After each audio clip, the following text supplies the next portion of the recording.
Thank God तुमने कोलकाता की factory की सारी प्रॉब्लम्स को सॉल्व कर दिया है। वनी साहब, पहले प्रॉब्लम तो काफी थी, लेकिन बाद में सब सॉर्ट आउट हो गया था। ये लीजिए, युवराज भी आ गया।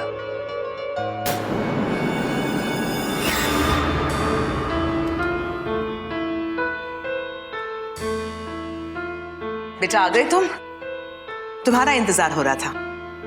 तो वैसे करो, हाथ मुंह धो लो और फ्रेश हो जाओ। उसके बाद आराम से बैठकर बातें करेंगे। बाकी बातें बाद में करेंगे मॉम। आपने कहा था मेरे लिए कोई सरप्राइज है। सरप्राइज तो है बेटा, लेकिन वो सरप्राइज मैं तुम्हें दूंगा। अरे पंकज चाचू, आप वापस आ गए। हाउ आर यू बेटा? I am good, how are you? Fantastic. So sorry, मैंने आपको देखा ही नहीं। तो ये था मेरा सरप्राइज मॉम। एक्चुअली मुझे लगा था कि वृंदा की तरफ से कोई सरप्राइज होगा। आई मीन आई थॉट कि वो बच्चा अरे वो सब भी हो जाएगा, लेकिन सरप्राइज तुम्हारे लिए ये है कि तुम्हारी दोनों बहनें ज्योति और प्रिया की शादी तय हो गई, और वो भी एक ही घर में। और वो भी इतने बड़े घर में कि बात ना पूछो। दिल्ली के सबसे बड़े इंडस्ट्रियलिस्ट मित्तल एंड मित्तल्स के घर में। रियली? ये तो वाकई में अच्छी खबर है चाचू। आई मीन ज्योति और प्रिया का रिश्ता इतने बड़े घर में, that's really really great news. पर ये सब कब हुआ, कैसे? वो बेटा मित्तल साहब बिजनेस डील के लिए कोलकाता आए थे, तो बातों ही बातों में उन्होंने अपने बेटों की बातें छेड़ दी। तो मैंने भी लगे हाथ ज्योति और प्रिया की बात छेड़ दी, बात बन गई। लेकिन ये जो बात बनी है उसके कारण तुम। मैं? मतलब ये सब मेरी वजह से हुआ है? लेकिन चाचू मैंने क्या किया? बेटा तुमने संध्या जैसी गरीब और अंधी लड़की से शादी करके एक बहुत बड़ी मिसाल कायम की है। उनकी नजर में तुम बहुत ही ऊपर उठ गए हो।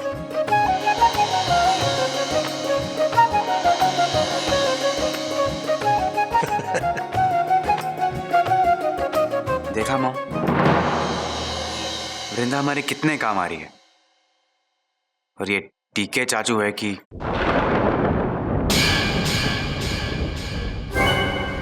टीके?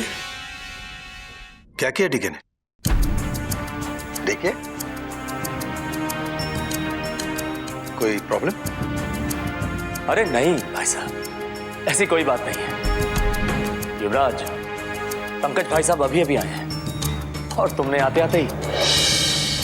कुछ नहीं भाई साहब, बस थोड़ी सी प्रॉब्लम हो गई थी, लेकिन अब सब ठीक हो गया। इनफैक्ट सारी की सारी प्रॉब्लम अब जाके सॉल्व हुई है और अब तो खुशियां मनाने का वक्त है। क्यों भाभी? हाँ, कुछ प्रॉब्लम्स थी, लेकिन अब सब ठीक है, सिवाय एक प्रॉब्लम के।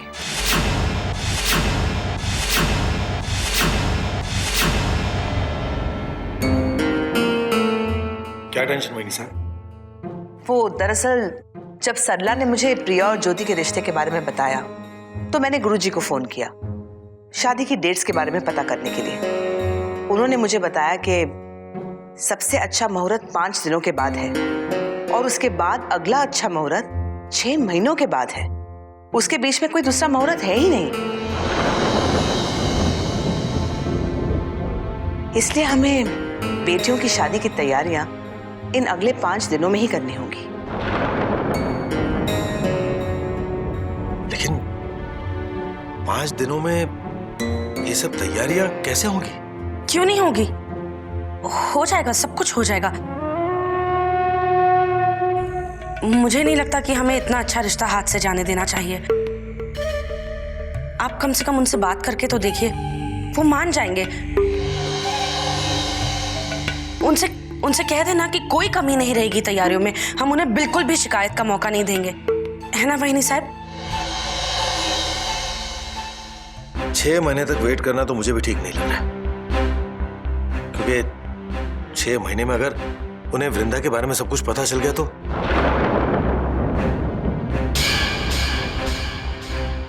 नहीं, मैं उनसे बात करूंगा, उन्हें समझाऊंगा, उन्हें मना लूंगा। हम सब शादी की तैयारियों में लग जाते हैं। तुम प्रिया और ज्योति को नानी के घर से जल्दी बुला लो, ओके? युवराज, तुम भी थक गए हो, मुंह हाथ धो लो, फ्रेश हो जाओ, चलो।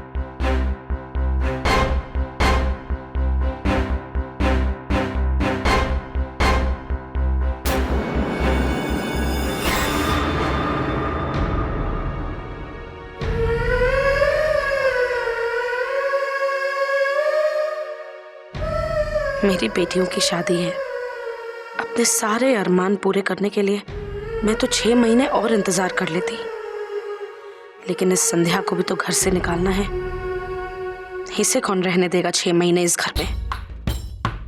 इसी की वजह से सब कुछ इतना हड़बड़ी में करना पड़ रहा है मुझे। इसका हिसाब तो मैं इस लड़की से लेकर रहूंगी। 5 दिन, अब मेरे पास सिर्फ 5 दिन बचे हैं अपनी आज तक की मेहनत को अंजाम देने के लिए और इन सबको इनके अंजाम तक पहुंचाने के लिए।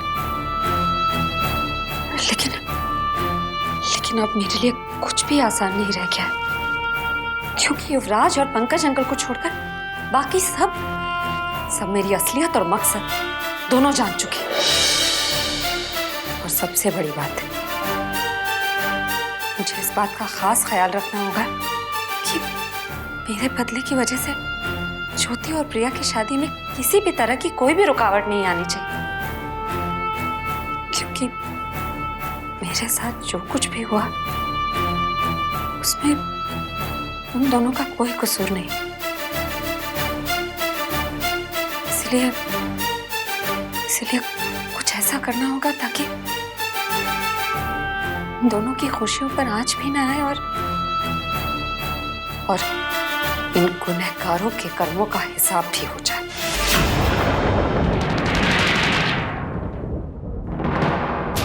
ओह माय गॉड, इसका मतलब वो लड़की वृंदा नहीं संध्या है और गायत्री देवी के साथ मिलकर उसने हम सबको धोखा दिया। जी भाई साहब, पूछिए भाभी से। इतने महीनों से यही बात मैं इनसे कहने की कोशिश कर रहा हूं कि वो लड़की वृंदा नहीं है, संध्या है, पर किसी ने मेरी बात नहीं मानी। पूछिए ना भाभी से। सिवाय सरला भाभी के कोई मेरी बात मानने को तैयार ही नहीं था। और क्या नतीजा निकला? आधी जायदाद, पूरी हवेली उस लड़की ने अपने नाम करवा ली है और इतने महीने हमारा जो खून पिया वो अलग। संध्या को तो मैं छोड़ूंगा नहीं।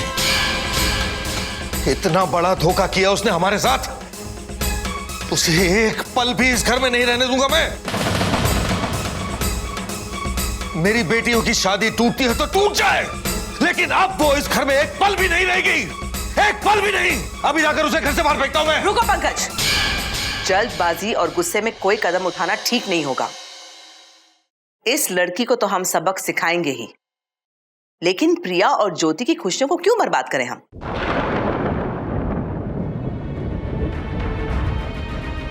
सिर्फ 5 दिनों की बात है। 5 दिन और इस लड़की को इस हवेली में रहने दो। उसके बाद झोपड़ पट्टी में भी इसे सर छुपाने की जगह नहीं मिलने दूंगी मैं। बच्चों की डोली उठ जाने दो, उसके बाद संध्या का जुलूस निकालेंगे और तब तक कोई कुछ नहीं करेगा। वहीनी साहब बिल्कुल ठीक कह रही हैं। आप प्लीज अपने गुस्से पर काबू रखिए, जैसे हम सब ने रखा है। 5 दिन बाद आप उसे अपना गुस्सा भी दिखाना और घर के बाहर का रास्ता भी। हाँ भाई साहब, 5 दिनों की ही तो बात है। अगर वो इतने महीनों तक हमारे साथ ड्रामा कर सकती है तो थोड़ा बहुत ड्रामा तो हम भी कर सकते हैं। मैंने सब कुछ सोच लिया है। शादी के वक्त संध्या 9 महीने प्रेग्नेंट बनकर ही रहेगी। जैसे ही बच्चों की शादी हो जाएगी, हमें इस कांटे को अपने रास्ते से निकालना ही होगा। कहीं से एक बच्चा ले आएंगे और लोगों से ये कह देंगे कि बच्चे को जन्म देते देते संध्या की मौत हो गई। उसकी मौत के बाद उसके नाम पे जो प्रॉपर्टी है वो ऑटोमेटिकली युवराज के नाम पे हो जाएगी। उसके बाद संध्या का खेल खत्म, जिंदगी खत्म और युवराज को बच्चा देने का काम भी खत्म।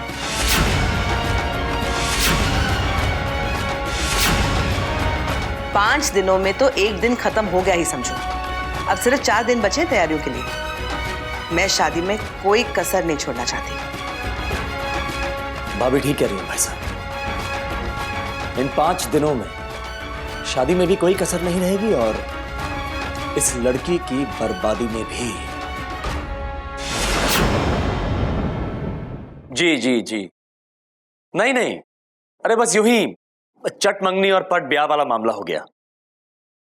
नहीं नहीं, सब कुछ इतनी जल्दी में हुआ कि तैयारी करने का वक्त ही नहीं मिल रहा है हमें।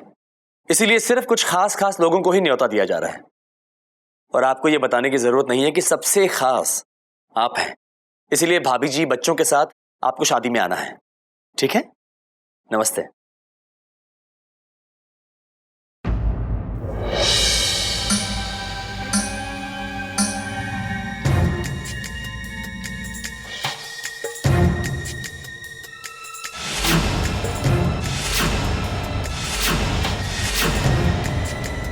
संध्या, आई मीन वृंदा, तुम यहां मेरे कमरे में क्या कर रही हो? तुम्हारा ही इंतजार कर रही थी। कुछ पुराना हिसाब किताब है जो चुकता करना है। देखो वृंदा, मैं तुमसे बात करने आने ही वाला था। दरअसल जो कुछ भी मैंने तुम्हारे साथ किया है, मैं तुमसे उसकी माफी मांगना चाहता था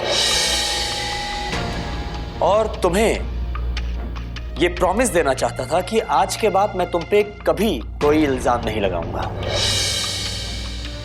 अब देखो ना, घर में शादी है, हमारे घर की बेटियों की शादी है, घर में खुशी का माहौल है, हम सभी एंजॉय करना चाहते हैं और तुमसे भी यही उम्मीद रखते हैं कि तुम सब कुछ भूल जाओ। जो कुछ भी तुम लोगों ने मेरे साथ किया वो तुम लोग भूल सकते हो, मैं नहीं। मैं भूलूंगी ना तुम लोगों को भूलने दूंगी। तुमसे कहा ना मैंने, जो कुछ मैंने किया मैं उसकी माफी मांगता हूं और दोबारा तुम्हें कभी भी संध्या साबित करने की गलती नहीं करूंगा। अब साबित करने को बाकी क्या रह गया? ठीक है, तुम तो ऑलरेडी सबके सामने ये साबित कर चुके हो कि मैं संध्या ही हूं। हाँ, मैं जानती हूँ कि तुम सब मेरी सच्चाई जानते हो और मुझे सिर्फ ज्योति और प्रिया की शादी तक बर्दाश्त किया जा रहा है। उसके बाद तुम सब जंगली भेड़ियों की तरह मुझ पर टूट पड़ोगे। क्या वृंदा, ये सब तुम क्या? नहीं देखे, तुम्हारी शक्ल पे ना मक्कारी जचती, ये मासूमियत नहीं। कुत्ते हो, कुत्ते बनकर रखो। कम से कम वफादारी का थप्पा और 2 वक्त की रोटी तुम्हें क्या लगता है मैं अपना नार्को टेस्ट भूल गई? हाँ, ये नार्को टेस्ट मेरी जिंदगी की दूसरी गलती थी।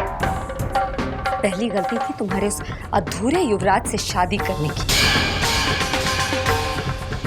चाल तुम लोगों ने अच्छी चली, मेरे ही मुंह से सब कुछ उगलवा लिया और मेरे नार्को टेस्ट की रिकॉर्डिंग की सीडी अपनी बहिनी साहब के लॉकर में रखवा दी ताकि ज्योति और प्रिया की शादी के बाद युवराज को दिखा सको। हाँ ठीक है, सब जानती हूँ तुम लोगों की चाल भी और तुम लोगों का नाटक भी। जैसा कि मैंने कहा, चाल तुम लोगों ने बहुत अच्छी चली। मुझे बेहोश किया, लैब में ले गए, मेरा नार्को टेस्ट किया और उसकी रिकॉर्डिंग करके वहीं साहब के पास रखवा दी। लेकिन इतनी सारी प्लानिंग के बाद हमेशा की तरह तुमने फिर से एक गलती कर दी। अपनी बहनी साहब को अपनी सच्चाई साबित करने के लिए तुमने मेरे साथ साथ अपना भी नार्को टेस्ट करवा लिया। मैंने मेरी सच्चाई बताई और तुमने तुम्हारी सच्चाई। अब मेरे नार्को टेस्ट के अकॉर्डिंग तो वही साहब के लॉकर में है। रही तुम्हारे टेस्ट की रिकॉर्डिंग तो वो मेरे पास है।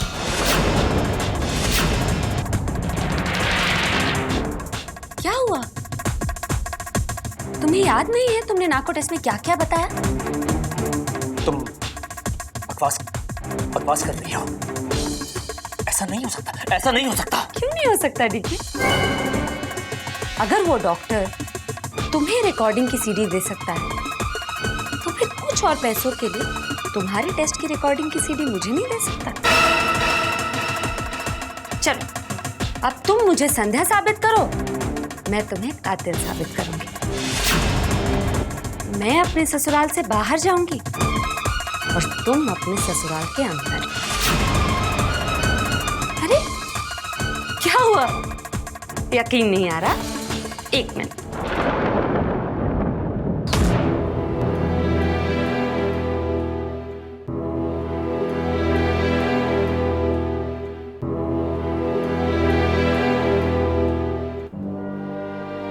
नाम क्या है तुम्हारा?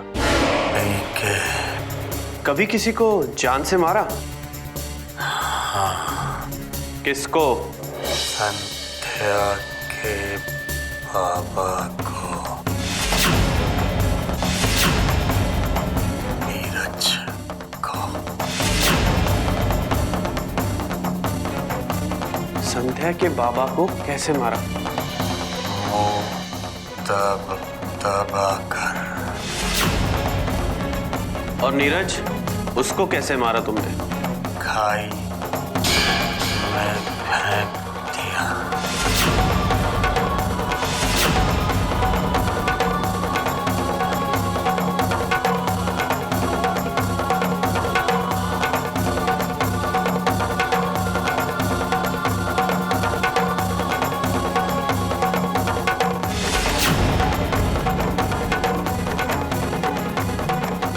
रख लो, तुम्हारे लिए लाई। मेरे पास तो और ढेर सारी कॉपीज है। वैसे तुम्हें मानना पड़ेगा, ठीक है, अकेले सारा इल्जाम अपने सर पर ले लिया, बाकी सबको बचा लिया और खुद गए काम से। अब देखना कैसे रोते रोते वो तुम्हें विदा करेंगे। बहुत याद करेंगे ना तुम्हें जाने के बाद। तुम्हारी तस्वीर पर हार भी चढ़ेगा और चंदन भी लगेगा। तुम तो 5 दिन बाद मेरे टेस्ट की रिकॉर्डिंग युवराज को दिखाओगे ना, लेकिन मेरे पास वक्त बिल्कुल नहीं। इसलिए मैं आज ही इस टेस्ट की ओरिजिनल रिपोर्ट और रिकॉर्डिंग की सीडी दोनों कमिश्नर ऑफिस में फौरन भिजवा रही हूं। और सीडी की एक और कॉपी मुंबई पुलिस के ऑफिस में भिजवा रही हूं। चलो, शुक्र है भगवान का कि पूरा परिवार न सही, लेकिन कम से कम तुम तो मेरे हाथ लग गए।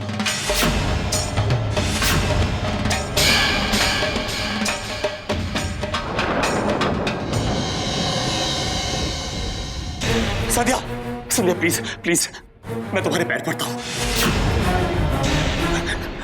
मैं हाथ जोड़ता हूं तुम्हारे। प्लीज मुझे जेल मत भिजवाना। संध्या, मैं जेल नहीं जाना चाहता। अरे मेरी मत मारी गई थी, जो मैं तुम्हें संध्या साबित करना चाहता था मैं कभी नहीं करूंगा। मैं ऐसी कोशिश ही नहीं करूंगा। तुम्हें कभी भी किसी के सामने संध्या साबित करने की कोशिश नहीं करूंगा। मैं तुमसे वादा करता हूं, मैं जो नार्को टेस्ट की सीडी भाभी ने लॉकर में छुपा के रखी है ना, उसे मैं चुरा के लाऊंगा और तुम्हारे हाथ में दे दूंगा। लेकिन प्लीज जेल मत भिजवाना, प्लीज। मैं जेल नहीं जाना चाहता।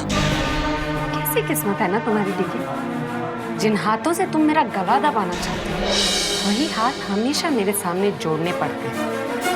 प्लीज संध्या, प्लीज मुझे बचा लो, प्लीज। बचा लो, लेकिन एक शर्त पे। तुम्हें वही करना होगा जो मैं तुमसे कहूंगी।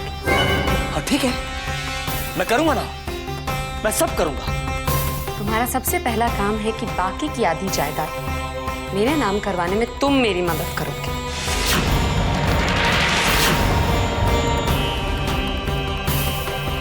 बाकी का काम मैं तुम्हें वक्त आने पर बताऊंगी। करूंगा, तुम जो जो कहोगी मैं वो सब करूंगा, प्रॉमिस। मैं सब करूंगा संध्या, पर प्लीज मुझे जेल मत भिजवाना। मैं जेल नहीं जाना चाहता। कैसे कुत्ते हो तुम डीके, किसी एक के वफादार नहीं हो सकते।